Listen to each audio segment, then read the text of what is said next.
Na wasalimu katika jina la Bwana wetu Yesu Kristo. Ningependa tuchangie neno fupi ya siku ya leo ambayo liko katika kitabu cha Joshua sura yake ya 2 na mstari wa 11. Biblia inasema, na mara tuliposikia hayo mioyo yetu iliyeyuka, wala haukusalia ujasiri wowote katika mtu awaye yote kwa sababu yenu, kwa kuwa Bwana Mungu wenu yeye ndiye Mungu katika mbingu juu na katika nchi chini. Nina ujumbe mfupi ambao nataka nikwambie, unaosema adui yako atasikia na atakuogopa. Adui yako atasikia na atakuogopa. Hizi ni habari za wana wa Israeli wakitokea Misri wakielekea nchi ya Kanaani. Na walipofika mbele wakafika katika nchi ya Yeriko.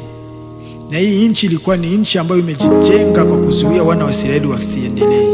Ndipo Joshua alipotuma wapelelezi wawili ndani ya nchi hiyo. Na hapa tuliposoma ni wakati mwenyeji wa nchi hiyo ambaye ni Rahabu akiwa pamoja na hao wapelelezi wa Israeli wakija kupeleleza mji huo. Na akawaambia, sisi katika mji wetu huu tulisikia habari ambazo Mungu amefanya pamoja nanyi huko nyuma. Na hizo habari zimetupatia uoga na hatukusalia na ujasiri wowote. Nataka nikwambie, adui yako atasikia na atakuogopa.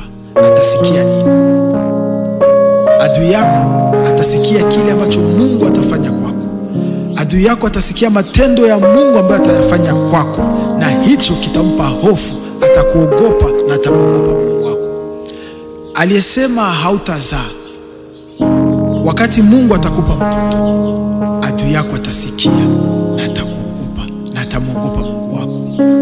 Aliyesema hautaolewa, wakati Mungu atakupa ndoa, adui yako atasikia na atakuogopa na atamuogopa Mungu wako.